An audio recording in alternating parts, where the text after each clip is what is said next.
Good evening, everybody. Welcome back to the Saints Network podcast, where a little while ago we were hoping it would be your place for weekly good Southampton Football Club news. Yeah. This has been a busy period over the festive time for the club. 3 games since the last show.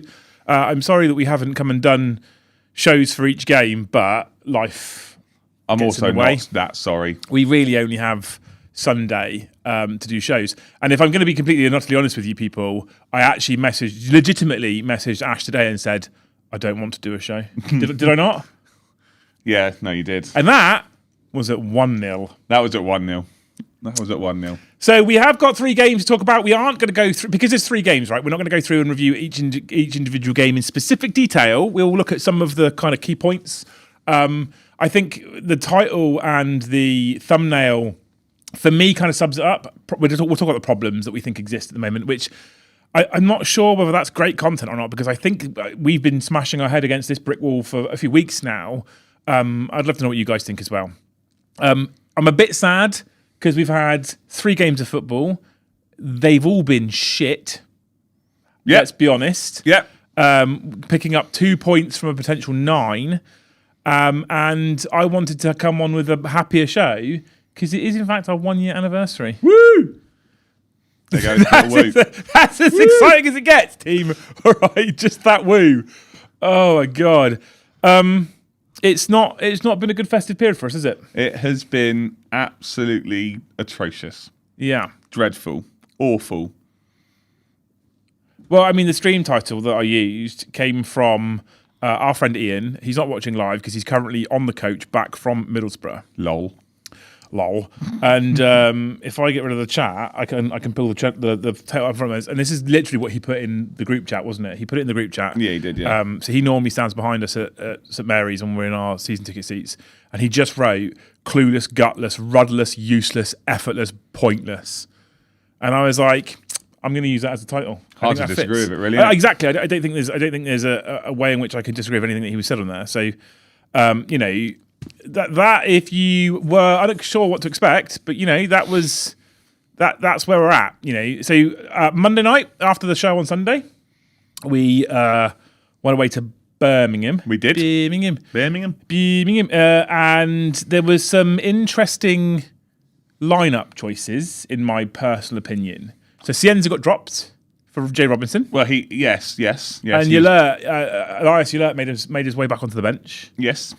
The Cienza drop was interesting, but don't beat me up. I think he's been shit this period. I don't think he's been the Leo we know he can be. I think there's a problem that they're not telling us. Really? I think he's carrying an injury. I think you can clearly see it. And I think that we'll get on to, obviously, we're going to not cover the games in detail, but we'll go through bits and pieces. But we've been told since the start that Tondra obviously wants to manage his minutes. Now, if we take into consideration all the games, he played 90 against Coventry and was all right.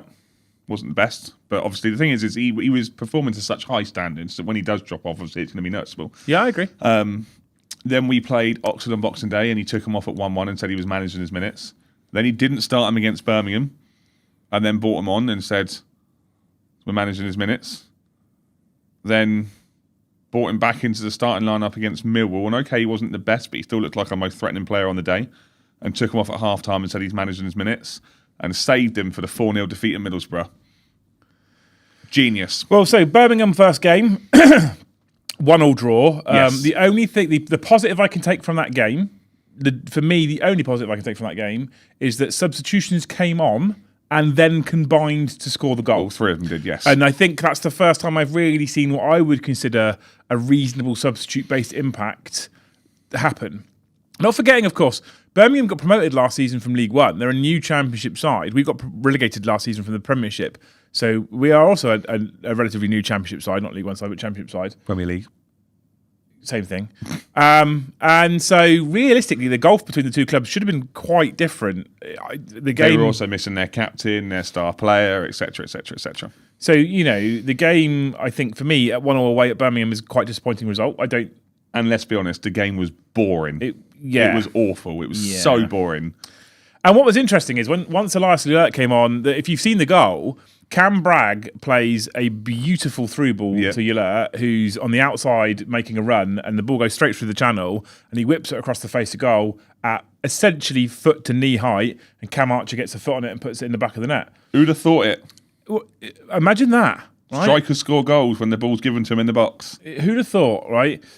So it was a boring game. And then obviously Millwall at home on New Year's Day, which I was actually quite looking forward to, if I'm honest. I was looking forward to Millwall at home. I thought that was one where we can get a positive result, spin it around, start making some progress again. He made a plethora of changes. And I think because the games leading up to that point, what was that word? Plethora. Yeah. Jesus. Yeah, I can teach you to expand your vocabulary. I mean, there's going to be some colourful words coming out in a bit, but that's one there that was I'm a not going to use. plethora of changes. So he made 5 total changes for Millwall, which when I first saw it, I was a bit shocked. I was shocked at one specific inclusion, but when I kind of sat back and thought about it, I was like, well, actually, if we really think about it, they haven't been performing for the last 3-4 games. No. So maybe it does need more of a change, right? So he brings in Matsuki, Elias Yulert full-time because Fellows... Manager, he's been injured, isn't he? So, yeah. Yeah. Elias Yulert comes in. Cameron Bragg comes in for Kasper Yander, which I can only assume is minute management as well. Cienza's back in at this point, as you mentioned previously. And there was a big change. Taylor Howard-Bellis played in the centre. And to start with, Stevens set up on the left and Nathan was set up on the right. He also brought Cameron Archer in up front, didn't he? He brought Cameron Archer up front. Yeah, sorry, I missed that one. He dropped Adam Armstrong. And Armour, I know I was quite a critic of him last season, and I know leading into the season I wasn't sure if he was the man to do it for us. But he's a player personally who I don't think you can ever question his work rate. Dropping him, I think, is a poor choice. But hey, so be it. It was fucking boring again. It was fucking boring. So bloody bored, and it was. I'm going to go into it. I'm probably going to mention it about 7 times tonight, but it's one of those games that Millwall bullied us up at the Den, and I thought they were going to do the same to us, but they clearly came down for a draw. They were well organised. What makes me laugh the most is teams that are coming to not get beat by us, basically. What do? Sit men behind the ball. Sit deep and give us the ball. Yeah. Because it's like teams have gone, hang on a minute, wait. If they've got the ball, they fucking can't score. I think they sat deep, we had the ball, and in the last 4 or 5 games, we have just completely and utterly gone back to... there's no fucking point in sacking Will still. Because we are literally... I saw a video of Birmingham fans singing this at Watford the other day, sideways and backwards everywhere we go. Literally what we were doing. And in the last 5-10 minutes, we make some changes, we bring Fellows on, we bring Armstrong on, and then suddenly we start threading some through balls in, but we weren't even trying anything. It was probably the most boringest game of football I've ever watched. I love going to the football, and I was fucking bored. It was flat. It was dull. St Mary's was silent. There was nothing to cheer about. I saw Millwall fans on Twitter afterwards going, terrible support. I'm like, yeah, it was. Nothing to be excited about. What happened? Nothing. And I was going to mention it later, but Charlie's just made the point there in the chat. Armour is lethal to a degree at this level, but he is when he's in a team that gets 3, 4, 5 chances, but he's not even getting one. When you've got Fellows as Cienza behind him, what? I tell you what, hang on. He doesn't have Fellows behind him, does he? Let's get into that one in just a minute, right? So it was a bit dull. There's a lot of chat during the day because obviously 1st January, windows open. A lot of chat during the day about a new goalkeeper potentially being signed from Bayern Munich, who had been on loan at Hoffenheim, I want to say. Hamburg, thank you. I knew it began with an H. And was looking at being recalled from Hamburg to go on loan here because I assume, would guarantee minutes. Yeah. Supposedly the deal includes an option to buy. And that happens to be the one game against Millwall where Bazunu actually pulled off a bit of a world-class save. Well, I say world-class save. He was a goalkeeper. He threw himself towards where the ball might go and he managed to block it. He pulled a worldy save off at Birmingham as well, but I still have question marks over him and the defence for the goal. It was a good save against Millwall. But there were still moments, and guys that were at the game will know this, there were still moments against Millwall where the ball would go into the box and you would be like, I don't know what to do. Like, players are... What are you laughing at? Mark says, hi guys, scrabbling around for some Shakespearean phrases that is appropriate. If you have children at home, cover their ears very briefly. At no point did I think Shakespeare used the words useless cunts. There we go. Anyway. But no, so Bazunu made a great save against Birmingham. He made a great save, but he was still not looking great. And I'm going to say this now, because I think we've got a Middlesbrough fan in the chat. And I'm going to say this, right? Because we're not going to talk about Middlesbrough much. Normally we'd touch up on fair play Middlesbrough. Your team stood up and got counted today, scored 4 goals, did what you need to do. Fair play, good luck for the rest of the season. After Millwall, a friend of mine who is a Middlesbrough fan, who lives up there, messaged me. And he went, "Don't worry, mate, you're playing... you're playing Middlesbrough next, and the wheels have well and truly falling off our wagon." And I was like, "Dave, you've not seen us. Here comes Dr. Southampton. You've not seen us." And we were. There's a little bit of back and forth. I think we were basically trying to argue who was the shittest out of the two of us. And I messaged him at 3-0 today, and was just at Dave. Told you. And he was like, "What's going on?" Because the first half, the reports are. I haven't seen it. I haven't listened to it. I'll be honest. I've seen the highlights. I was out and about. I'm getting so. One of the reasons why I messaged you, because I'm getting so disenfranchised with the club at the moment. We'll get into that in just a second, however. So I was aware of the score. I was watching the score come through, and the first half, however, at the end of the first half, Alfie had even tweeted and said that it looked lively. We'd create loads of chances for a change, and if we can do the same in the second half, surely we've got to score. I've watched those chances being created. And I'm not entirely sure what they're doing at the training ground, but have they told them that, excuse me, have they told them that when swinging the foot at the ball, it's got to go between the white sticks? Got Irish people playing for us, Gaelic games, I'm 90% sure that most of them have decided to scrap their football boots and start wearing fucking 50p's. Because I don't, there's a couple of chances, right? So I saw that tweet from Andy and from Alfie, and I felt quite positive. And then I watched it, and I'm watching there's a ball get sprayed, comes across, and Flynn Downs runs onto it. And I think from there, I could have made a significantly better attempt on goal from there than Flynn Downs could if I'd started the run from here. But it's the same story as against Millwall, because Casper Yander missed header because he had 50p head. Taylor Howard Bellis put one wide from 5 yards out. It's lack of composure. It's lack of. Stick says you're finishing mid-table this season. This score is not good enough to get promoted. Wait, what? Who do you follow? I'm pretty sure he's a Middlesbrough fan. But by the way, good luck for the rest of the season. Well, I think he's honestly, right. I think mid-table at this point might be generous. Yeah, I'm going to be honest, straight up. Middlesbrough have not had a great run recently. They've not been playing great. They have not. And they battered us in that second half. Sticks, let us know if you're at the game today. They absolutely battered us in that second half. And I've watched the goals. And here's the other thing. No disrespect to Middlesbrough here, because they obviously outplayed us in that second half. I feel like something must have changed tactically at half-time for us to be... But the gaps that were our fault, that they just... And all they did was exploit that. And not only the gaps that were our fault, but the thing that got me about the 4 goals we conceded was the sheer fucking laziness in defending. And if that world-class save against Millwall potentially gave Bazunu some credit in the fucking bank, he's overdrawn today.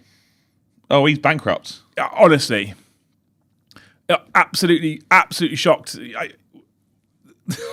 The second goal? Is it the second goal? Second goal is the one where he dives over it. What is he doing? It's not the first time he's done that, though. Again, I've said this before, I'll say it again. Bazunu, for me, is not a scapegoat. You have to also factor in the fact that players are able to get into those positions, and they shouldn't be allowed to get into those positions. When we're playing a system which is essentially, in defence, 5 at the fucking back, how are there that many gaps? Surely, if your formation is a 3-4-2-1, the old Christmas pudding model, right? Yeah. And of those 4... 2 of them are wing backs who drop back into that back 3 to go for a 5-2-2-1 in defence.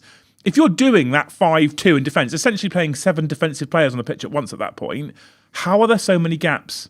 How? Because logically you'd be going, well, we're sacrificing an element of attacking play to shore up our defence, and then we concede 4. But no worries, Ash, because at 85 minutes, whilst 4-0 down... We then made a tactical... For the first time since Tonda took charge, we made a tactical change which changed the shape of the team. Yep. And he actually came out in the press and said, we made a change to try and claw something back at 85 fucking minutes. I've got no words for it. is he potentially one of the greatest con artists of all time? I mean, wow, yeah, I hadn't thought of it, to be fair. What the fuck has happened? Because he took over and we looked a new and different team. This is the same group of players. And a lot of people said, and I've said it before, and I think you've said it before on the show, right? And I'm interested to hear your thoughts on this one, genuinely. So a lot of people said, teams have figured us out. And that's why. Teams have figured us out and we don't change it. We don't have a plan B. And we don't have a plan B. But do you think that's it? Do you think it's as simple as that? Because I look at the way we're playing and there's definite moments where we have the ball in transition or we're making a break, and go back to those first 6 games and you've got players running off the ball and people making runs and all kinds of stuff. And none of that's happening. None of that's happening now. So I do feel like teams have figured us out and they sort of invite more pressure, knowing that if we have extended periods of possession, we typically aren't able to break teams down. But I also think that there is a monumental change in effort. This group of players are such a weak-minded, weak-willed, pathetic bunch of fucking useless amoebas. Another word I don't know. 2 words. I've forgotten the first one already. So, look, again, we'll get chat involved in this and let us know what we're going. Chat, 93 of you in the thing. Don't forget to hit that like button. All free. Thanks. We'll go back to the start. So I saw a lot of people saying, obviously, that Tonda should never have been given the job, etc. I don't think anyone was really arguing when he got given the job. No, quite. 6 wins in 7. He did exactly what, realistically... If that was your job interview and you didn't get it, you'd be pretty pissed off. You would be, right. And then, obviously, he's come in, I think the first game after he took the job, we beat West Brom. You're right, teams have worked us out to a degree. We don't have a plan B, etc., etc. I think, though, that he is showing some serious naivety in the way that he is managing. His changes are like for like. His changes in between games, some of them don't really make sense. I've seen a few things. I actually thought Joshua Quasha, I thought, was absolutely superb first half today.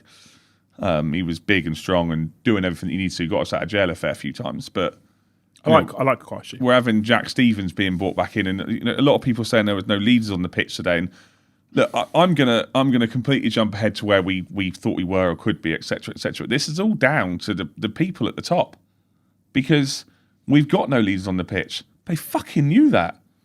And Jack Stevens was given this new contract and made captain. And if Will Steele's played back 5 and it didn't work, and we were just above the relegation zone, and then Tonda Eckert's come in, yeah, okay, fine. He's got 6 wins out of 7, 7 wins out of 9, or whatever it was at the time. I can't remember exactly off the top of my head.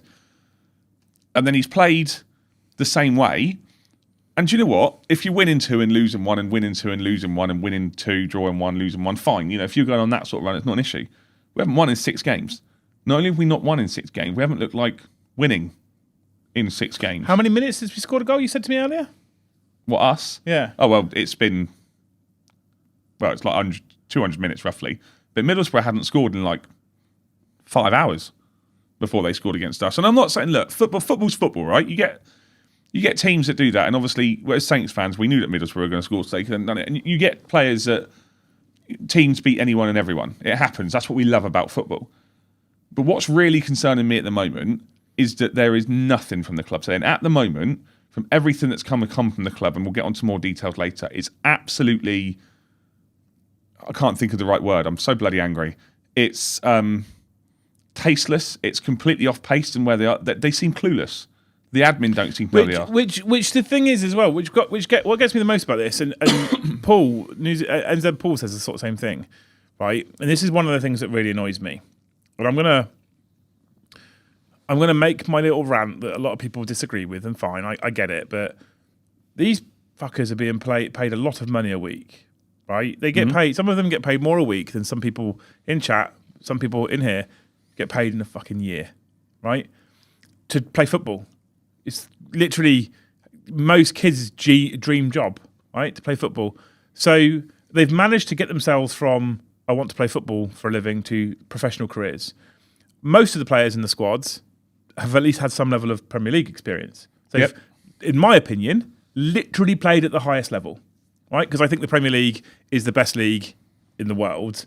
in terms of quality. I think the Championship's the most exciting league in the world. Agreed. For clarity, right? But I think the Premier League is the best league in the world, which is why when we went up last season, we just flat weren't good enough because the quality is just so much higher.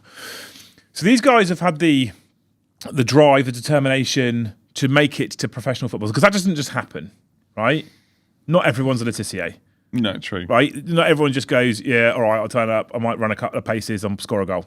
Not that, most of them have to work. And then they get on the pitch at St Mary's, and the most frustrating thing for me is that run of 6-7 wins that we had. I say run, you know, we there was one loss in there, but otherwise those wins that we had, they showed us that they have the drive, the determination, the passion, the fight, the battle. So they can do it, which means that for the most part now, the 11 on the pitch are choosing not to. I think it's deeper than that. It's pathetic. It's inexcusable. And I'd be like, I don't know if you can never do this. I don't think you'd be contractually allowed, but I'd be docking fucking wages, Ash, quite honestly, because it's pathetic. I think, and then at the end of the game, Middlesbrough's the furthest fixture for us this season. So the furthest fixture away for us this season, the club. This angers me. The club, to say thank you, right, for going to the furthest game away from home this season from St Mary's. And friends of ours went through this and they had travel club included. They paid for the travel club, so they had travel club included. Which was £48. Return. Do that on a train. So travel club included, right? Well, they bought the travel club, they bought the ticket. That's all part of what they had included for what they purchased. And Southampton, to say thank you, gave them a free match day programme and a free pie. There's a but to that, though. But, go on. They were not allowed their programme until they got off the coach because they need to be pictured taken with it. PR stunt, bollocks. A programme and a pie. That's the thank you for fucking off to Middlesbrough. And then when the game finished and the team had fucking embarrassed themselves because they played like 11 quadriplegics, right? What happened after that? They fucked off. They didn't really say thank you. Bar one. Bar Leo, who probably had one of his worst games in a Saint shirt. And the worst part about it is, and credit to Alfie House here, he's obviously on his way back from Middlesbrough's way right now, but credit to him. He asked Tonderecker at the end of it and said, why did the players not go over to the fans? And Tonderecker went, I thought they did. And he went, no, they didn't. And Eckert's reply was, well, that's something that we need to be better as a club. Well, it's been going on for weeks, mate. You put in a shit performance, the players don't want to know. So the problems are absolutely massive from start to finish. So I'm going to, my personal opinion now, I've been a Saints fan for a very long time, as have you. You know, I recently celebrated my 39th birthday. We were born and bred down here. We've always been Saints fans. I now think that we are at a point where I honestly believe that the core is now rotten. The apple core is now rotten. 100%. And I think that you talked about leadership on the pitch, right? And I agree with you. But are you personally inspired by Tonder's leadership on the side of the pitch? We can't talk about his assistant yet, only announced today. We'll get onto that in a minute.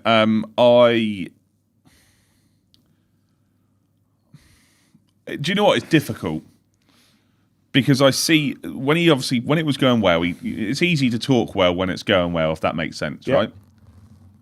So Will still always struggled because he came out and he said the same shit. Tonderecker is a bit different. And credit to Adam Armstrong today because he came out and was like, "No, that's unacceptable. We can't be performing like that." Yeah, but I don't know if that makes me more or less angry, Ash. When players come out after 90 minutes of performing like fucking morons and going, "Yeah, that was unacceptable," I'll take my 40 grand, thanks. But it was unacceptable. Players, and I doubt they'll do it, and I doubt any one of them will see this, but I'll say it now because they're absolute cowards. Refund every fucking fan that went to that game today. 100%. Every single fucking fan, refund them. Give them their bloody money back because that is just absolutely. I think that with Tonda, right, and I'm going to go on to this now actually because I was going to leave it. Okay, I think the announcement, the announcement of Ben Garner today. So they've announced the assistant team. So it's Ben Garner as assistant head coach. It's Ben Reeve and Jeremy Newton as assistant coaches. Ryan Flood as goalkeeper and coach, and Albert Jones as analyst. That's it. Thank you. So he's now got a backroom team that we've been told he's got, right? And yeah, do you know what? if this was a game in isolation, you wouldn't be fine, but you'd be like, okay, right, we playing well, fine on this in the world. And it's important to remember that in this horrible run of results that we've had over Christmas, we have drawn 3 games, which I know isn't what we want to see, but we've drawn 3 games. Oh, there's not been losses, at least. People are suggesting it on here now, and I was going to get onto this anyway. Tonda is now kind of showing that he's out of his depth because he's too afraid to change it. He's too afraid for a plan B. And I think this is more than just Tonda. So I want to know. I want to sit down with someone. I want to find out why are we... Johan Spores sits there and watches every game. The analyst sits there and watches every game. We sit there and watch every game. Everyone's saying the same thing. Stop playing a fucking back 5. So and he's literally one of the things we talked about for the most last show before the next 3 games. And he is then coming out in the press and going, I don't think the formation's the problem. Newsflash, dickhead. It is. It is. Because you are sacrificing an attacker or someone in the midfield. Against Millwall, we could clearly see it. They were not planning to attack us. Put an extra body into the midfield. And then what they've done is they've gone, we've got no leaders on the pitch. We've got no leaders whatsoever. So we're going to bring back Oro Romeo. And fans have gone, brilliant, yeah, amazing. And we've started playing him when he's half fit. He's been way off the pace, and now he can't even get on the bench. So putting a 17-year-old on the bench instead, or an 18-year-old on the bench instead. Not Cameron Bragg, Barnaby Williams. But Cameron Bragg, to be fair, has looked... No. And here's the thing, right? I think one of our better players against Millwall was Cam Bragg. I think he put in a shift. I think he did all right. I think he played quite well. And I think that's embarrassing. I think if you look at the performances today, Flynn Downs has showed us he don't want to fucking be here. Other players, Ryan Manning had probably his worst game in the Saints shirt today, but it's not. And how many times in the last few weeks do we stand there in the stands, we message each other, we go, Manning's looking a bit shit today. All he wanted to do against flipping Millwall was fucking drop players from a great height. But who replaces him? That's the problem, isn't it? So this is when we come down to it. So we'll get onto the transfer talk and stuff in a minute, but you know, appointments and all this sort of stuff. I don't feel okay. We've appointed Ben Garner as an assistant head coach. I don't know if chat know much about him. I did my research. He was manager at Swindon and Bristol Rovers, but he's not really, okay. Paul Troll, I don't know. He might come in and it might be genius. But now I'm sat here and I'm not saying that I necessarily want this to happen. Tonda Eckert's got 3 games, or they're going to bin him again because the fans are going to turn. I think they're already turning. Of course they are, because we have got such short fuses at the moment. Because it's been absolutely dreadful. But this is also, not is it our anniversary, but we're essentially an anniversary of Sports Republic, am I right? Yeah, 4 years today. 4 years today.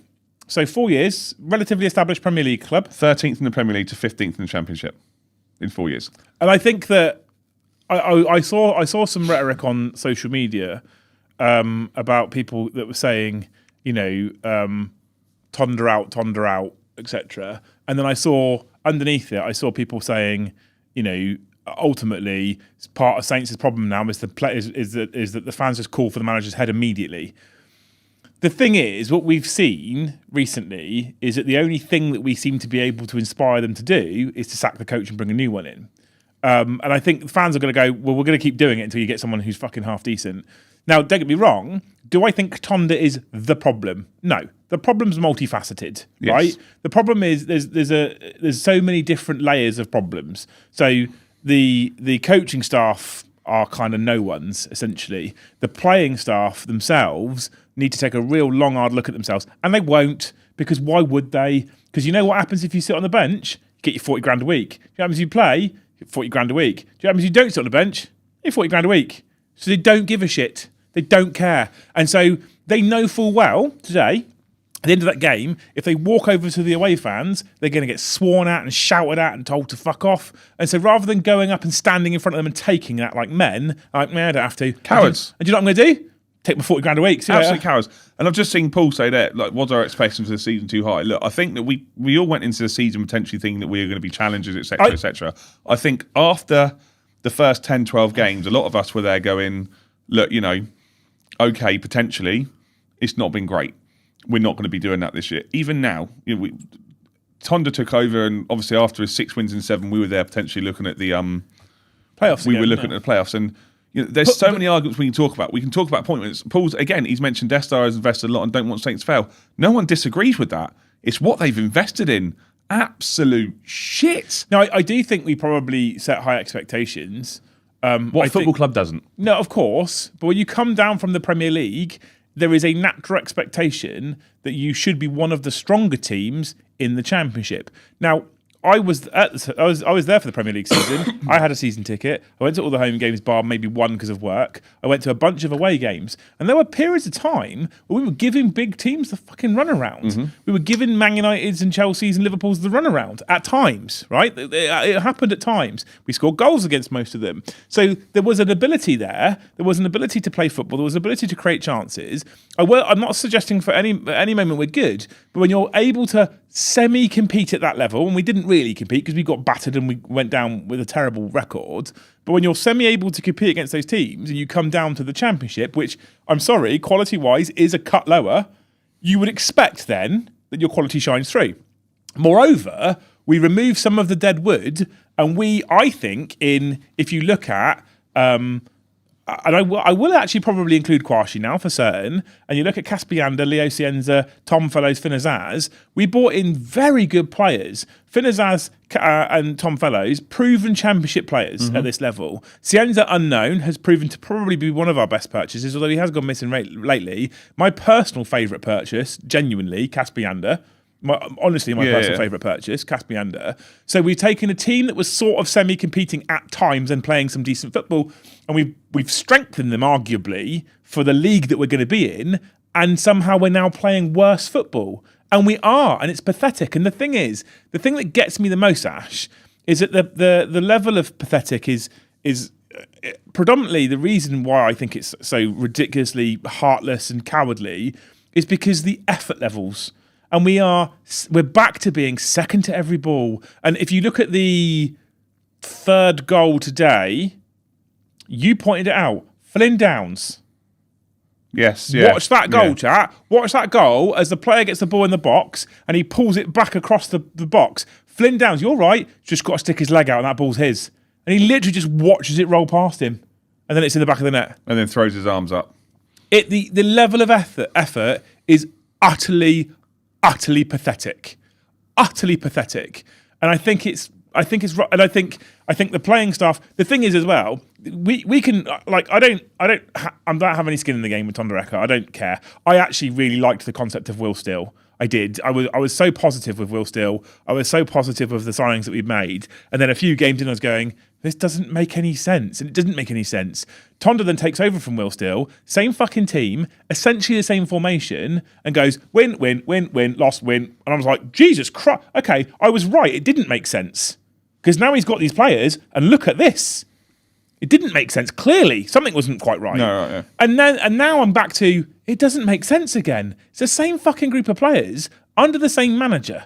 And somehow now we've suddenly forgotten how to play the football we were playing 2 months ago. And so I think that you can blame the manager, you can sack the manager. I saw a lot of people in chat saying Tonda Eka is... I'm struggling to keep up with chat tonight. I saw them saying Tonda Eka is out of his depth, right? It's what a busy chat looks like, Ash. I know. I saw them say that he's out of his depth. I'm not inclined necessarily to disagree with you, but in my own personal opinion, he's taken a group of one of the most pathetic groups of players I think I've ever seen. And I keep using that word, but it's pathetic. The effort's pathetic. The ownership of things is pathetic. The leadership is pathetic. Everything's pathetic. And I'm sick and fed up of it. When you're paid that much money, pathetic is not acceptable.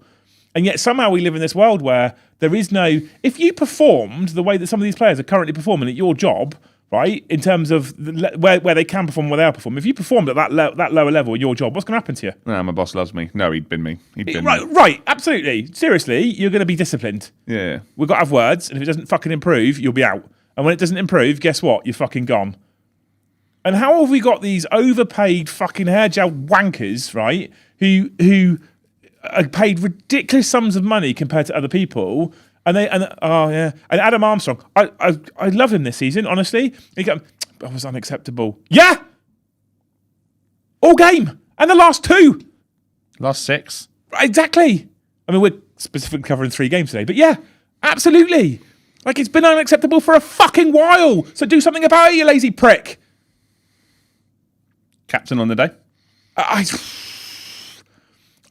want to see. I want to see 110% from every player. And you know, if you're having a bad game, do you know? When I used to play football, If I was having a bad game, what would Dad say to me? Run. Put your foot in. Run. Put your foot in. Get stuck in. Stop dancing around like a fairy. Make it work for you. The stop dancing around like a fairy one was the one that I always used to remember. But yeah, the truth is there, right? If your game's not great at that particular time, go get fucking stuck in. Make yourself useful. Do something. No, 100%. I just look. We can talk about this all day. The leadership, the ownership, and you were right. We did make investment in positions that we needed to a degree with Cienza and Azaz and Yander and that sort of stuff. But the problem is then we also made investment in players that were not right for the positions that we needed. And obviously we saw Ross Stewart come back on today and he didn't really do anything for 5 minutes or 9 minutes, whatever it was. And I'm assuming he'll probably start next week in the FA Cup that, let's be honest, no one fucking cares about. But facts, I know. Well, no one cares. Like, Not in our do we care about at the moment? It'll probably be won by a Premier League club. Who gives at the moment? And like I said, I am struggling to keep up with chat tonight. But let's be honest. I'm assuming they're all going to agree with me. At the moment, I'm absolutely fucking terrified that we're going to go to Fratton Park and get dicked because we can't do shit away from home at the moment. And they are going to absolutely... We have the weakest squad of players ever, and they're going to go to Fratton Park. The fans are going to be right next to them, and they're going to go, no, I don't want to do that. Or we'll do something stupid like put Wellington in, because let's be honest, Manning and Wellington, it's the best of a bad bunch, so you're going to pick Manning. Or he might put Wellington in, and Wellington will feel like after 3 minutes, fuck it, let's 2-foot someone for a laugh. Yeah, in the head. That's what he's like. And we're going to come away, and we've got Hull a week on Saturday. We've then got Queen's Park Rangers on the Wednesday, and then we're away at Fratton Park. And Tonda's already shown that he is weak in managing a 3-game week. And we play the Skates at the end of a 3-game week. And it fucking terrifies me. And if he doesn't get a result, if he gets a draw or a loss and a loss, and he loses at Pompey, and it's as bad as that was today, he is gone. So that's why you said 3 games? Yes. I don't include the FA Cup tie. I don't either, for reference. That's interesting. Because the FA Cup tie will I think whereas Pompey was 3 games. Yeah. I think we're in trouble. It's our next away game. And we've lost our last 4 away games. Yeah, I'm not... No, we drew at Birmingham. Sorry, we've lost 4 of our last 5 away games. It's very rare I get to pick you up on that kind of stuff. But it's down to it, isn't it? Like, you know, it's everything that's just shit. It's from the top to the bottom. Someone made the point, and again, guys, I'm trying to keep up. I'm sorry. If you've got a point that you really want us to get into, slap it on a postcard and we'll get to it. I'll explain more about that in a minute. Yeah. But someone said Spores was happy to do interviews after the West Brom game. He fucking wouldn't touch him now, would he? Nope. He'd be carrying behind his desk in his little office going, oh, no, I don't want to do them now. Yeah. No, because you don't want to answer the hard questions. Because normally what happens is he gets thrown in something to the press, and then someone else goes, oh, yeah, sorry, it might be Sheffield United home. I thought it was QPR. I don't know. Don't care. Right now, to be honest, it's still going to be shit, innit? Let's be honest. But it'll get thrown in front of the press, and someone will give him some hard questions. Fair play for Alfie for asking hard questions today, because some of them bloody don't. And you've got players that are sat there, and we've not seen Joe Aribo.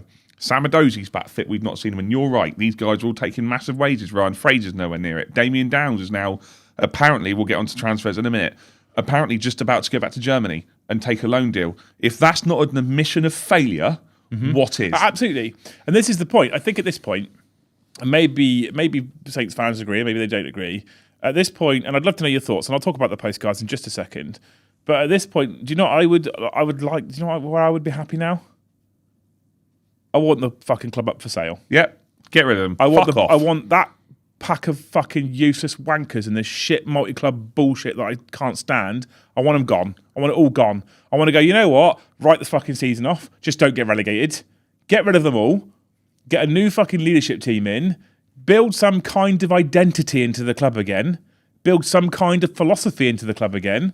And then progress from there. Because at the moment, I don't think we can do it with a manager change, honestly. I really don't, because the group of players is so significantly shit. And I also don't think we have the funds to do a proper squad overhaul. So I think we need to really look at the core, the rotten core that I've talked about, and I think we need to get that out. I think Dragon has got to sell up. Now, someone said, I think it was Paul said earlier, Sports Republic have put a lot of money into the club. They don't want to see Saints fail. Nobody thinks they want them to fail, but they have clearly shown they are incapable of running football clubs. No, I'm lying, actually, because our books are balanced. They're not incapable of running a business. They're incapable of running a football club. Fact. Well, that's the point, isn't it? It's the point. And there's just so much that's wrong And I know that we didn't really mention this when it was, Tonda was winning 6 games out of 7, but that's football. You don't talk about these sort of things when your team's winning, etc. But how can they honestly look at themselves and think there's an issue? So what I want to know is, in the next few games, and obviously at Doncaster, I'm expecting the same. It'll be 5 at the back. But is Tonda going to grow some fucking balls and go, no, do you know what? We'll play 4 at the back. We'll give it a go. Because Will still tried it, and let's be honest, I know it was against Pompey, but it's probably the most solid that we've looked all season. In terms of defensively, it was the most solid we've looked all season. We just didn't look very good in attack. It's a bit tragic. So Ash mentioned postcards. Jimmy's just done one. We'll get to them in just a moment, right? So the podcast currently, there's 123 people in chat. There's 37 likes. Now, liking the show is free, and that really helps the algorithm. And when I talk about an algorithm, what I mean is once the show is finished, the more likes and engagement the show gets, the more it pushes it out to new people. So hitting that like button, which is completely free, is wonderfully appreciated. So if you can do that, that would be amazing. I'd love to see that number going up right now. What you can also do if you want to support us is you can support us financially, right? There's a couple of ways you can do it. Jimmy's done both tonight, so thank you to him because he's a wonderful human for doing that. But we currently run it at a loss. I basically pay for everything myself at the moment because we enjoy the show, although it doesn't sound like it tonight. We enjoy the show, just not currently enjoying the football. So what you can do is you become a member of the channel. If you become a member, there is a couple of membership perks. We don't do a lot at the moment because I'm a bit crazy busy. So's Ash because he's just been through the festive period. But you can become a member of the channel. You can also gift members to other people if you want to make their names go green in chat and then give them extra benefits and extra space basically to hang out in Discord.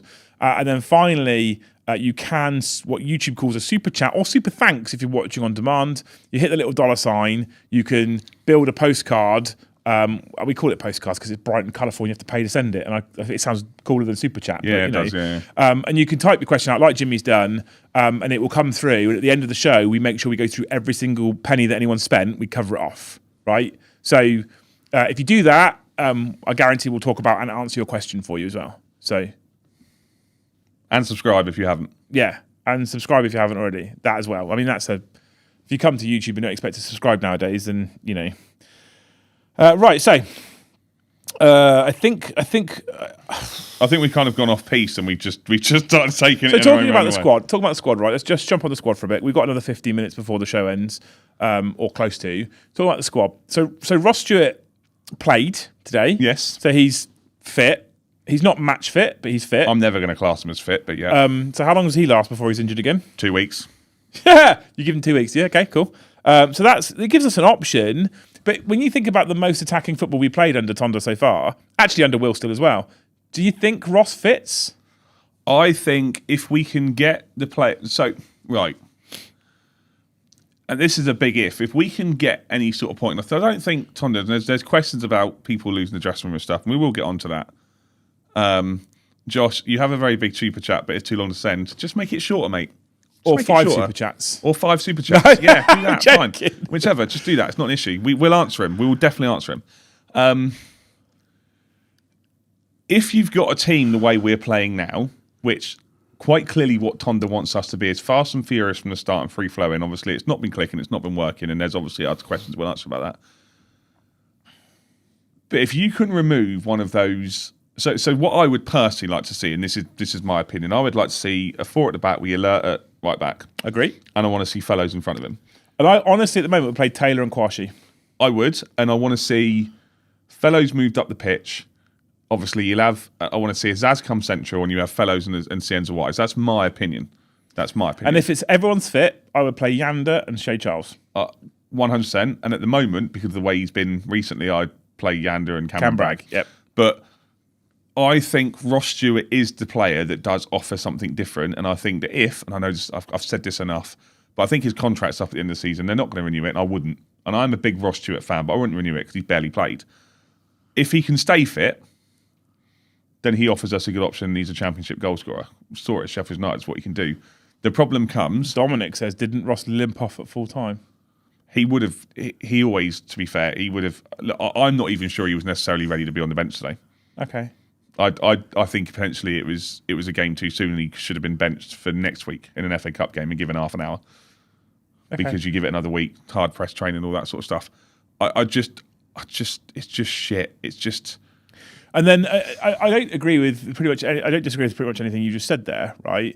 But we obviously have the elephant in the room to talk about, Gavin Bazunu. Yes. In the sticks. And what's interesting is I see Saints fans out there saying, bring back McCarthy, bring back Alex McCarthy, he's a much better goalkeeper. What happens then is that he plays 5 games, and then what happens is everyone goes, bring back Bazunu. Yeah, because McCarthy's shocking. He lets everything in at his near post. He's too slow down, and he's past it now. He's old. I love him. McCarthy's been a good servant. I don't love him. Sorry, ignore that. I don't love him. He's been a good servant for the football club to a degree, but I've never rated him. Personally, never rated him. Gavin Bazunu's been here for 4 years. He's done nothing. He was a big part of the 25-game unbeaten run, but let's be honest, we had a shit defence then. So quite clearly, despite Johannes Spors saying we're not going to do any business in January, they've identified this quite quickly. Now, we all thought they were going to go for Patterson from Sunderland. That's where I thought they were going. I would assume the reason they've not potentially pursued that is because it would be a high loan fee, a high wage, all those sort of bits and pieces. So you think, okay, fine. Not. They've then gone for Daniel Peretz, I think is the way you pronounce it. Cameron, you're a resident German fan. You can let us know whether that's right or not. Don't let Liam do pronunciation. We remember Albert Grombeck last year. Don't. But he plays for Bayern Munich. He was at Maccabi Tel Aviv. I like Grombeck. Just shut up. Just stop. He was at Maccabi Tel Aviv in Israel because he's Israeli. He then signed for Bayern Munich. He's now on loan at Hamburg, but hasn't played. He's played a few games for Bayern Munich, kept a few clean sheets, played a few cup games, a few league games, all that sort of stuff. He's 25 years old. He's 6'3", so he's bigger than Gavin Bazunu already, which I think is a plus. I've not seen him play massively, but he seems okay. He's some games. I've watched him play a game for the for the Israelis under-21s against the German under-21s. He saved 2 penalties. He was absolutely phenomenal. But then he's obviously, like most keepers, he's got a mistake in him. What we're currently hearing around the deal, so there were rumours that he'd had a medical. We've been told he'd had a medical. That's not true. He hasn't had a medical yet. Okay. Hamburg don't want to let him go. They don't want to release him from the loan deal because they want a replacement. Do you want Gav Bazunu? I'll drive him. Sorry, Cameron, 6'5". Sorry, yeah, my bad. So 2.2 inches counts, mate. 2 inches counts. I tell the wife that every night. Well, once a month. Well, once every 6 months. On our anniversary, if I'm lucky. Hamburg want a replacement. So it's been rumoured that the keeper has then decided to go, yeah, do you know what? Screw you then. I'm not going to train. Because apparently what Hamburg also want, and I say apparently because obviously I don't know all of this. This is obviously rumours that have come over social media, etc. That Hamburg also want a refund on the loan fee that they gave Bayern Munich because they obviously will terminate their loan early, which I think is fair. So I'm potentially seeing that Southampton might cover that. But from what I saw from Alfie, after the Middlesbrough game, they're expecting the deal to be completed within the next 48, 72 hours. If I was a betting man, I would assume Bazunu stays in goal against Doncaster next week, and this goalkeeper starts against Hull. Well, if he's on strike, the second he's on strike, there's a little part of me that goes, don't want him now. Don't want him. Same as this sounds awful, right? But what's his name? Isak. His injury for Liverpool couldn't happen to a nicer bloke. The way that he behaved at Newcastle to force a transfer deal through couldn't have happened to a nicer bloke.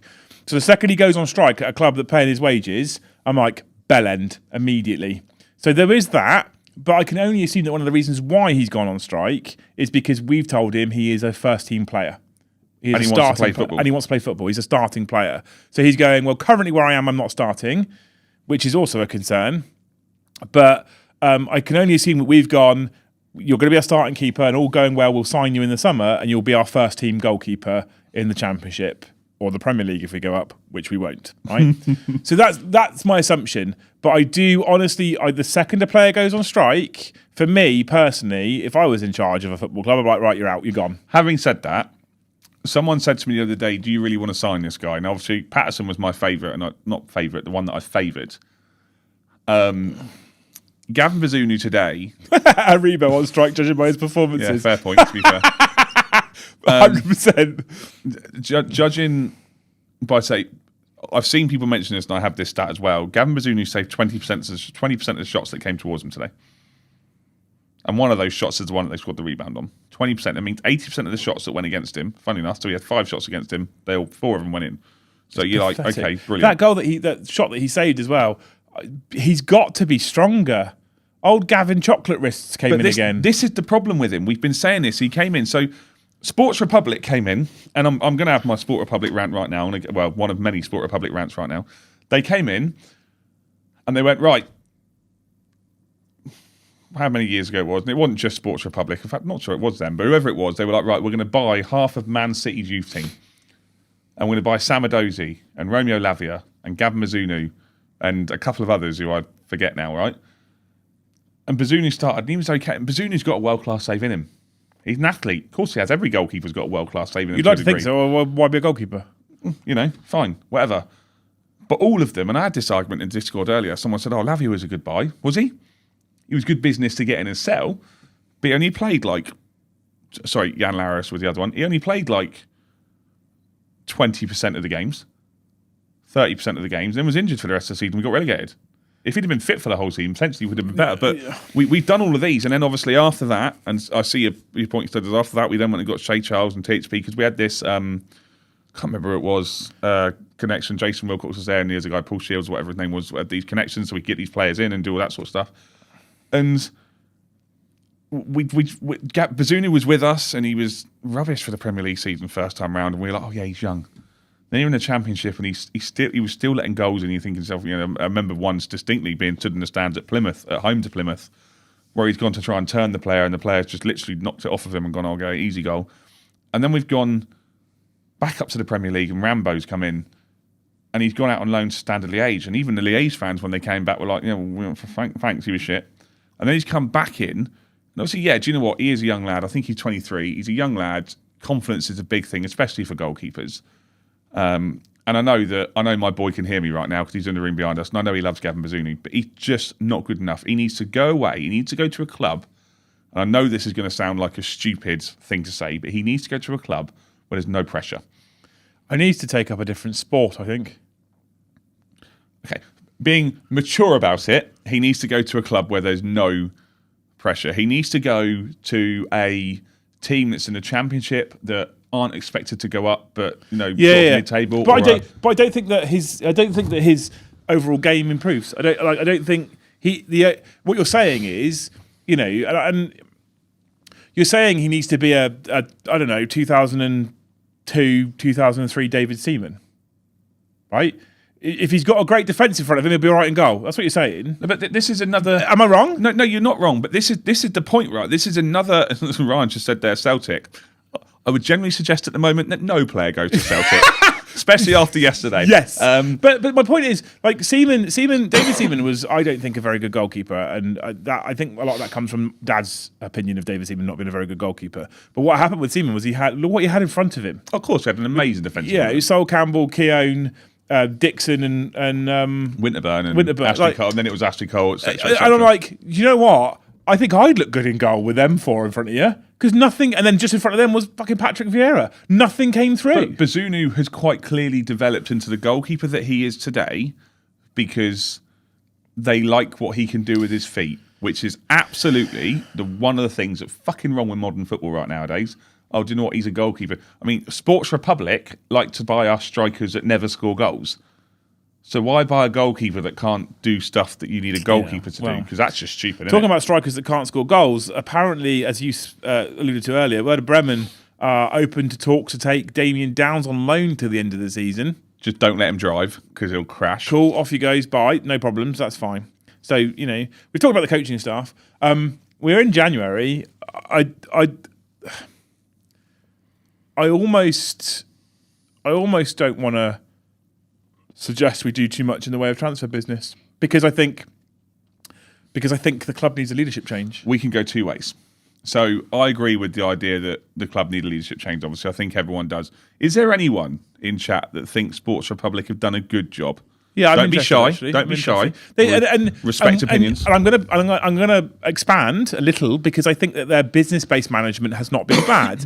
What they've done with the fan zones and Level 1 and the Dell Pub, I honestly think this is all incredible business. The club is becoming a modern day business where you have to have multiple revenue streams to survive. So by having the Dell pub, by having Level 1, by having the fan zones, that's all good business. The problem I have is if you're doing that whilst getting results on the pitch, you're the best owners in the world.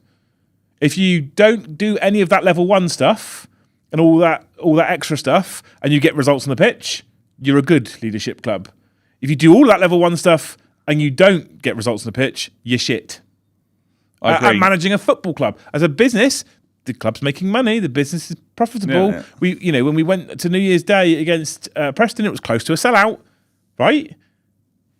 And for me personally, I feel sorry for those people that went up to Middlesbrough in the fucking weather we had today. For a game that might have been called off and they went anyway. And that was what they were rewarded with. I've completely forgotten what your question was beforehand now. You asked me a question, I went off on a tangent again. Well, it was about whether I don't know. What I basically said was that I don't think that we should be looking at heavily investing in January. Not because we don't need it. We can go two rights. So I agree that we need a change of leadership, and I think that's only going to get stronger now because I think people have been given absolutely fed up with it. They can go two ways. The club need to, let's just assume we'll go for it, right? Sports Republic aren't going anywhere for January, and I know it's going to annoy people. They need to be clever. It's a transfer window, and they need to be really, really, really bloody clever. And they need to, and it's very interesting, obviously, because we've now not got a manager in Ralph Hasenhüttl. We've got a head coach. So when he asked about transfers, it's very easy for Tom Dreckert to go, "Oh, I'll deal with that with the recruitment department." You think to yourself, well, your manager should be investing about weather. We've not got any loans in. Use the loan market. Use the free transfer market. Try and ship some of these players out because loans can come in on smaller wages. And I'm not saying that these loans are going to be absolutely fantastic, but you could pick up a couple of youngsters from the Premier League or from bigger teams in Europe, and you go, right, do you know what? We'll give some first team fun. Hasn't Sports Republic's other clubs had relegation problems as well? So they took over Göztepe and they were relegated automatically straight away. And they are now, I want to say they're fifth in the Turkish Super League at the moment. The issue they've got in Turkey is that you're never going to break the Fenerbahce Galatasaray top in Turkey because you're not. Besiktas sometimes do it. Trabzonspor are doing all right. Paul Onuachu, second highest goal scorer in Turkey, by the way, at the moment. And then they took over Valenciennes, and Valenciennes were relegated to the third division of French football. So all three teams they've taken over, within a year of them being in charge of those football clubs, they've all been relegated. Now, going back to my original point, because I've just seen it there, and I was talking in the Discord about this earlier. One of the most important signings that we've done in recent years, I feel, was when we were in the Championship season before, and we brought in David Brooks. And David Brooks came in on loan from Bournemouth, having just recently beaten cancer. Wasn't playing for Bournemouth, couldn't get into the first team at the time because obviously he was on his way back. Wanted some first team football. He came down to us and he gave us an injection, gave us a lease of life, something that was different. He scored 2-3 goals, whatever, but he was a level above, which is why now he's a first team for Bournemouth again and playing really well, played well against Arsenal last night, etc. We need to be looking at deals like that. Now, obviously, we're never going to go and get David Brooks back because he's a Bournemouth man through and through, and obviously he's playing first team football for them. But you need to be looking at players who are not playing, who want out, i.e., and it's not going to happen, but i.e. you would look someone like a Jane Ford-Prowse who's been frozen out of the team that he's playing, not going to play, and apparently he's come out and said, I don't want to leave the Premier League and I'm not going to take a wage cut. All right, we'll ask you again at the end of January, mate. But you need to be looking at a player like that. So is there a player at a Premier League team who's quite clearly a quality player, who isn't being given the minutes because he's not fancied or he's been injured at the start of the season or whatever? Is there someone they can pick up? Or is there, like Cameron says, some youngsters that we can bring in who are hungry? At the moment, if he doesn't want to leave the Premier League, he probably should leave West Ham. I mean, they were, I'm not sure if Riley's watching tonight, but they were absolutely diabolical yesterday. Yeah, no, we won't get onto that right now. I'm just saying, if you want to stay in the Premier League, you probably need to leave West Ham. I at one point, and the other thing as well is the fucking ego, right? And this is where I don't think, now I'm thinking, the more I've thought about it, I don't want him back. The fucking ego of the man, okay? You cannot even get in the starting lineup of a team that's performing like that. You can't get in the squad, let alone the starting lineup. You can't even get on a bench of a team that's performing like that. And then what you say is, I don't want to leave the Premier League, I'm not taking a wage cut. You can't even get in fucking West Ham squad. It's rumoured. But if it's true, right? But if it's true, yeah. You can't even get in West Ham squad and that's your fucking attitude, grow up, dickhead. Honestly. No, I completely agree. But your thing is the issue with the January transfer window is you can't generally get business done early because you need to wait for teams to finish off doing their business, especially in the position we are. So it starts to settle. To then see what we can potentially have available. So, for example, as Ted said there, Evan Ferguson apparently is having his loan cancelled. We've been linked with him plenty often. He might go back to Brighton and then someone else. We need to wait and see. Matt says Somerville from West Ham. Do you know what? I'd absolutely love him. But we're not sure. Do the new signings that have gone into West Ham recently, because they've just spent £50 million on 2 strikers, does that relegate him down to the thing? Mark says, what's Dylan done at Everton? Started the last 2 or 3 games, was absolutely superb against... They lost to Brentford today. I can't remember who they played in the last game. But he was absolutely superb and the Everton fans love him. So it's just about trying to find the right gems. We need to put this to bed right now. 130 people watching. Let's be honest, guys. We are not going up this year. Let's put that to bed. I think it's obvious. And the other thing as well is, and maybe this is controversial, especially because of revenue, and I don't understand the full nuances with it. I'm aware that if we go back up and we come straight back down again, we won't get parachute payments because of the way it works, right? So if we stay down this season, go up the season after and come back down again, parachute payments start again fresh for 3 years. Anyway, that's my understanding of it, and maybe that's not entirely true. But I'll hold my hands up right now as a Saints fan, and I think Garstey might murder me for this after the start of the season or the preview show. At this very point in time, I don't want to go up. So if we started if the next game kicked off a bit of a streak, and somehow we got some sort of result against Sheffield United, and we went on a run, and he went back to 6-7 games of winning, and we found ourselves in the playoff, and then it just so happens we actually managed to do a playoff semi-final, and then we won that, and we got to the final. I'd be dreading it. Do you know, I don't know if I'd be able to have the same level of enjoyment at that day that we had against Leeds at Wembley. And do you know why? Why? Because in the back of my mind, I'd be going, this squad's going to get fucking murdered in the Premier League. You made me giggle at Wembley that day. That was hilarious. But I'd be like, this squad is going to get fucking murdered in the Premier League. Murdered. I honestly, right now, and having watched the league the way we are, and do you know what? Yes, we are 8 points. We're 7 points off the playoffs, and 8 points off the playoff, and 9 points off the relegation zone. I don't see a world at the moment in which we get anywhere near the playoffs. But you look at this. Here's my problem. Right? You look at the squad of 11. Let's look at the starting lineup of 11. Yeah. Our first team choices. You and I have a good idea as to what our first team 11 would be. Yeah. Right, with the 4-5-1. Yeah. How many of those are Premier League players? No, I get that point. I think, like I said, I'm going to hold my hands up now because someone's already said in there as well. Enjoy Cienza for 5 months. Do you see, okay, if you'd have asked me this same question 6-7 games ago, I'd be like, yeah, we're going to struggle to keep hold of him. He's gone missing. There is going to be no Premier League team that's going to be looking at him at the moment. And you've also got to look at how great's Mateus Fernandes doing at West Ham at the moment for 42 million quid.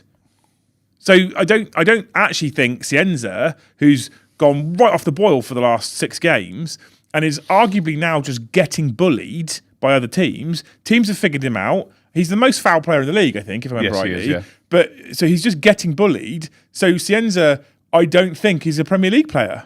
I think we need to put it to the back of our minds at the moment that we just don't have. We're not going to hit the playoffs this year. We could have a lump. Right. Dad is watching this. Of course he is. He loves watching us. He always watches it because I'm on it and I'm the favourite son. But we know that there's always a team that sit 15th, 16th or whatever, just after Christmas, that have had a bit of a dodgy Christmas period and they make a run. There's always one. In every league. It's not us, mate. In every league. I'm not saying it's going to be us, right? It's not us. But what we need to do is what you said, we need to start planning for next year. And the problem is at the moment, is that you talk, Matt just said there, Fellows is low Premier League quality. Do you know what? We haven't seen the mass quality that Fellows can do because he's being played the fucking right back. But also, he's one of those people who he's all right whipping the ball in, getting a cross in, and then if he shoots, he puts his 50p boot on. Well, he only got 4 goals for West Brom last year. Kind of explains it. But he's been more of an assist merchant. Well, but no, Yestin, I'm not the oldest son. Just looks significantly 39, older. 36, 39. 36. Coventry also lost again. Not doing great after Fat Frank's antics down here, but they're still top. They also had a player sent off for throwing a punch at someone. Saints are now 15th in the league, and our next game is Doncaster in a cup. I don't care about the cup now. I don't. The FA Cup for me is, and I'm not even going to do a score prediction. The FA Cup is it's a fantasy. It's a fantasy and a dream for Championship clubs. It's going to be won by a Premier League club. We need to use next week. So we've all heard about it in the last few weeks about Yander and Fellows and Sienda and all that lot really struggling with the workload or whatever. Drop the lot. Drop the lot. Don't play them. Drop the lot. Drop the lot. What I would do is, it's Doncaster's league below. I'd drop the lot. I'd bring in all these fucking idiots who aren't getting minutes at the moment. And I'd honestly, if you can get them to play, I'd bring them all in. A Dozy and a Rebo and all that shit. Yeah, Romeo. Get them all on the pitch and go on then. Give me a reason to pick you. Give me a reason to pick you. But then Cameron Archer did that against Birmingham and then was shocking against Millwall. And by shocking, I know he didn't get a lot of service, but he wasn't even making runs. Simple. Right. The reason why I've skipped through that as well is because we have had some level of revenue generation today. And we also don't care about we also not winning the FA Cup, so it don't matter. So we have four new members of the channel, Ash. Four new members of the Academy. Four new members of the Academy. So Yeston Jones gifted one. Thank you so much, Yeston, you wonderful human. But then we had 3 people who chose all by themselves to become a member of the show. And that's important, chat, because before the show started, you said we only have 23 genuine members who pay for it themselves that aren't gifted. Didn't you? Yeah. So we're now on 26. Amazing. Amazing. All right. Make sure, guys, if you are not, you get yourself into our Discord, because you're open to the members section as well, which gets you access to the members polls, which I do when we're not shit. So it's not very often at the moment. And an extra section, but get yourself in the Discord anyway, because we talk football and it's fun and it's I love football. Love football.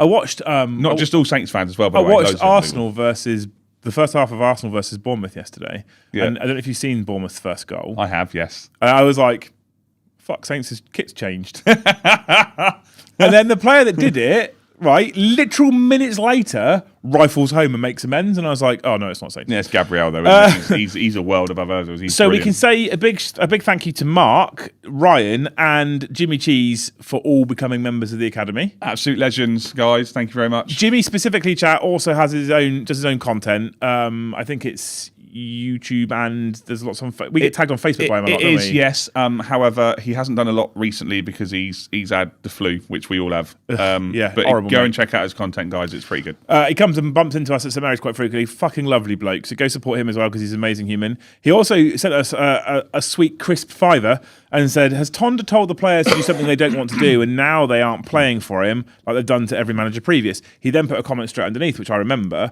and said, for example, he told them they're training on Christmas Day. Well, I don't think they want to play 5 at the back.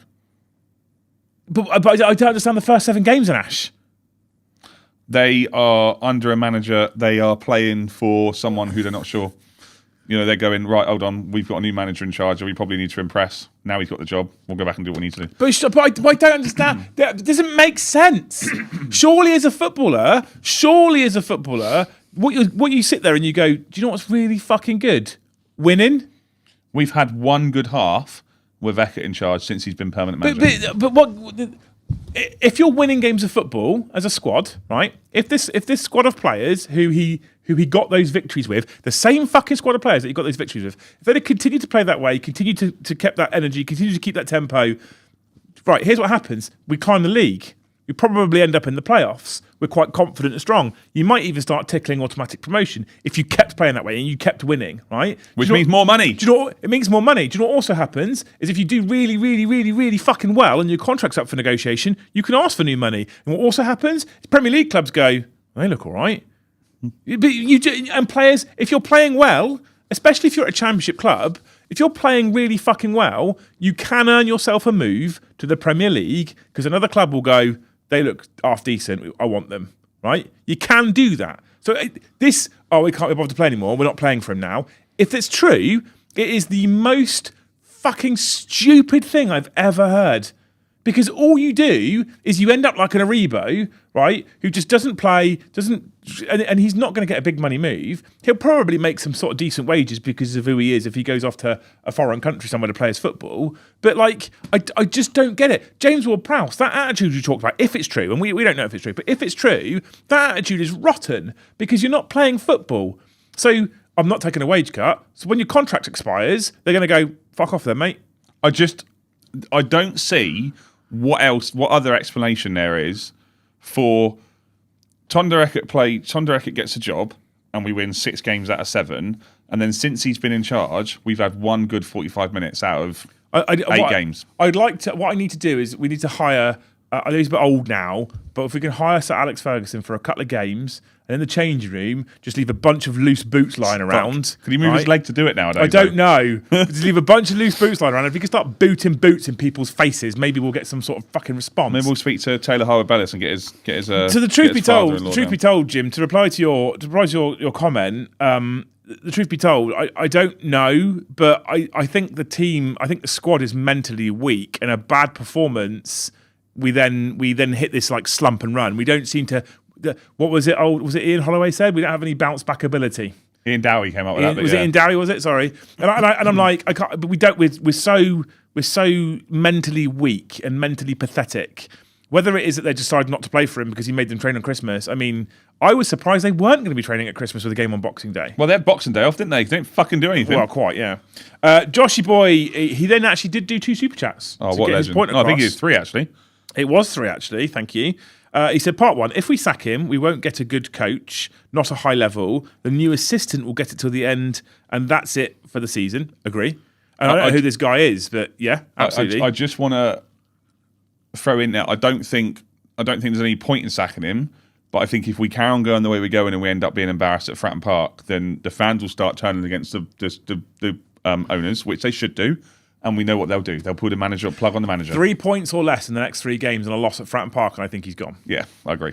More than 3 points and a loss at Fratton Park is iffy. At least a win at Fratton Park, and he might just keep it going. I very much expect the anti-Sports Republic song to start up again against Hull. Part 2, he says, we are going to end up as a championship team for years. Get it right 1 year and go up. Do a yo-yo and go back down. And I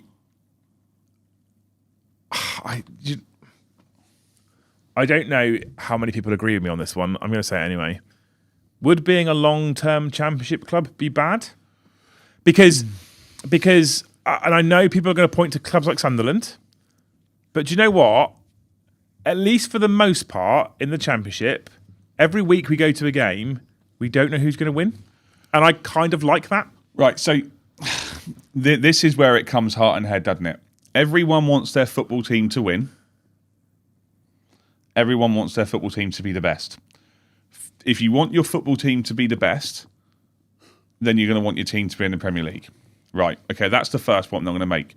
Because, let's be honest, that's the head part though, right? From the club's top owner's point of view, it's about the financial side of things. Obviously, we know that because you bring the bigger supports, the bigger teams down, and you get more bums on seats because, you know, we're not selling out against West Brom on a Tuesday night. But if it's, I don't know, Chelsea, then obviously we're going to sell more tickets and people are going to want to come to the ground more because they're going to want to see Cole Palmer and, you know, not Enzo Maresca. Oh, that's awkward. Not him anymore, but Enzo Fernandez and all that sort of stuff. They want to see that.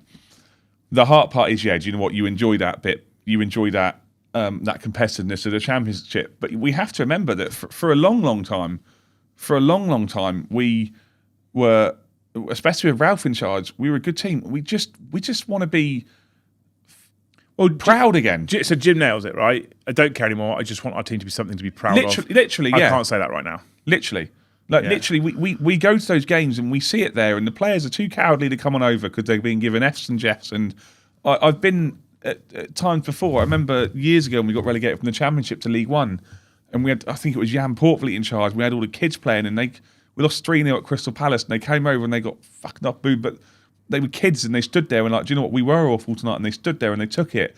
But you can still be proud because like the kid, they at least tried, and then the next game they tried. We are literally at the moment an absolute fucking laughing stock. Yeah, we are.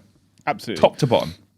His last one, Joshy for $2, says Lavia, Larios, Bazunu, Shay Charles, Taylor Howard-Bellis, Adozi, and the director of football at the time was Wilcox. Yeah.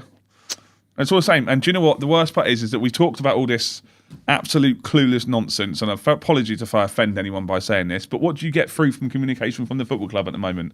Fuck all. It's all PR bollocks. You do get stuff through from the football club at the moment. All they're trying to do is push tickets to fucking Saturday for the Saints ladies game at home because they've only sold 3,000 tickets because no one gives a shit. They want the fucking football team to be playing well. It's all PR bollocks. Like the whole pie and a program nonsense. That's all it is.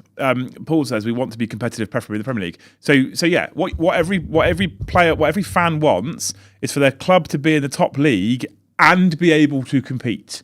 And I just don't think we're going to be there for a very long time, especially under this leadership. But it's not going to happen. It's even more embarrassing. And I know that Wolves have been a bit crap, but they're halfway to our points total, so potentially they could beat it. But it's even more embarrassing that the 3 teams that went up last year have already matched or beaten our points tally. Sunderland are looking superb. They got a good draw at Spurs today. Leeds got a good draw at home against United today. They're 8 points clear of the relegation zone. Burnley are sat on 12 points and probably going to go down, but they're still sat on 12 points. And yet it just really gripes me. I'm glad we did a show today, chat, because you're all amazing. But I didn't want to because from a commentator, I guess, or a reporter perspective, I don't want to sit here and be negative about the football club the whole time. I want to pick up the positives. I don't believe, if you know any of my other channels, I don't believe in negativity for the sake of negativity because negativity gets views. 130 people here this week because it's been really shit and toxic and horrible. And I think bad news travels faster and people are more addicted to it. I don't want to do that. I didn't start a football podcast. And I know this is ironic saying this since I did it halfway through the Premier League season, but I didn't start a football podcast to sit here and whinge about Saints the whole time. I don't want to do that. I want to be positive about my football club. I want to be proud of it. I want those first few games under Tonda to be back. We were going, wow, we can play good football. So we don't want to do this. So I'm sorry it's been a bit negative. But what we will also always do, Ash and I, is we'll report it as we say it. We'll say what we think. And if you disagree, it's a topic for conversation, isn't it? And we're always open to your opinions. So if you have got any opinions on anything we talked about tonight, please feel free to stick it in the comment section below after the show is finished. Ash replies to basically every single comment, so they're all read and they're all replied to. If you've got thoughts, we'd love to hear them. We are open to discussion. If you think we're wrong about something, I never try and present our opinions as fact because it's not fact, it's opinion. We love opinions. That's the point. Everyone's entitled to an opinion. We love it. So yeah, so give us opinions. I'd love to hear them. I'd love to know what you guys think, what you think about what you've seen, what you think about Tonda, what you think about the players, what you think about the ownership model. I think for the most part now, the majority of people's patience for Sport Republic is now up. Which is a shame. But hey, it's a shame because they have put a lot of money into trying to make it better. They just clearly can't manage a football club. They've just done it all wrong. So the next game is the cup game, right? Yes, correct? It is. Away at Doncaster. We are about to go. Oh, also, by the way, very, very, very, very quickly aside, who we could have got in the summer? Danny fucking Roll. Do you know who just turned it around at Rangers? Danny fucking Roll. Yeah, I know. But we will be back next Sunday to talk about the FA Cup game and carry on shouting at Sports Republic a bit more. Yeah, so there we go. So that's the next game. So next Sunday, 8 p.m, we'll be live again to look at what happened against Doncaster and see Joe Aribo's hat-trick. Before we go, Ashley, there's obviously that game coming up. We're going to get a rally and cry. Anything you'd like to say to the wonderful people in chat? There's a few things, actually. Firstly, obviously, for the members that were there again, don't forget to get into Discord and hit that like button because it all helps us. There's a link in Discord below. I did see a comment from James earlier saying that he never sees us at the games. We do get approached by quite a few people. It's nice. Come and say hello if you see us. We're obviously not that shy. We stand in the Northern Fan Zone until about 50 minutes to kick off. And then... I don't even know what block we sit in. 48. Yeah. So yeah, we're in that area. Come and say hello. Mark's done it. A few others have done it. It's nice just to have a chat. Look, we're football guys. We don't mind talking about football, and you're all wonderful humans. Even if you've got a different opinion, it doesn't matter. That's what the Discord is there for. We love having people with different opinions. I can't really do a big resounding rallying cry today, to be honest. No, you're not feeling it? New Zealand Paul saw you on Football Martin. Yeah, that's right. Famous faces, mate. That's what it is. He's like us, but significantly bigger. Not like height, channel, right? Yeah. So come on, just a little one. Just a little up the Saints. All right. What now? Yeah. You have to build it up. You have to start it again. No. You got to start again. No, everyone's watching you now. Up the Saints. Up the Saints. Thank you so much for watching, you wonderful humans. We'll see you in the next one.